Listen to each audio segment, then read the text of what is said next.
Welcome to a deep dive into Barbarians at the Gate, the definitive account of the fall of RJR Nabisco and the LBO of the century.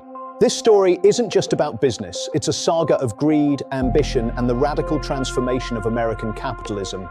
Chapter 1 introduces the conglomerate RJR Nabisco, a behemoth formed from tobacco and food giants struggling with a stagnant stock price. At the helm was F. Ross Johnson, a charismatic CEO known for his lavish lifestyle and rags-to-riches ascent. Johnson's corporate excess was legendary, epitomized by his fleet of private jets, famously nicknamed Air Johnson. As the book notes, the history and possible future of American capitalism can be found in the rise and fall of RJR Nabisco. In 1988, Johnson proposed taking the company private for $75 a share, a move that would stun the financial world. But he underestimated Henry Kravis and KKR, the pioneers of the leveraged buyout who felt betrayed by Johnson's move. Kravis didn't just want the deal, he wanted to teach Johnson a lesson.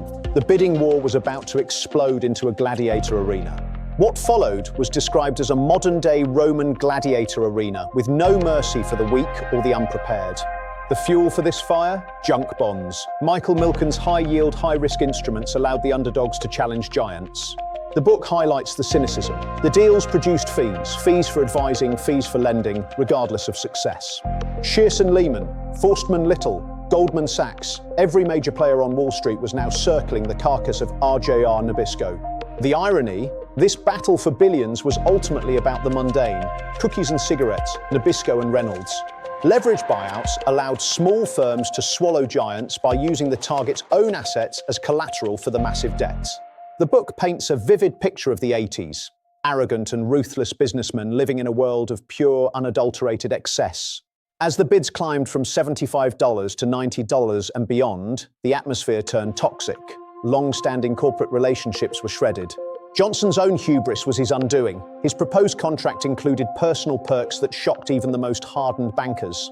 The RJR Nabisco board was caught between a management team they no longer trusted and the Barbarians at the Gate. In the end, it wasn't just about the highest number. Johnson bid $112, but the board looked closer at the terms.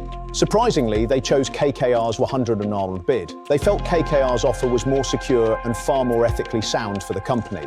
Kravis had won. For $25 billion, he had pulled off the largest and most controversial corporate takeover in history. Ross Johnson lost the battle but kept his golden parachute, walking away with millions while the company was gutted.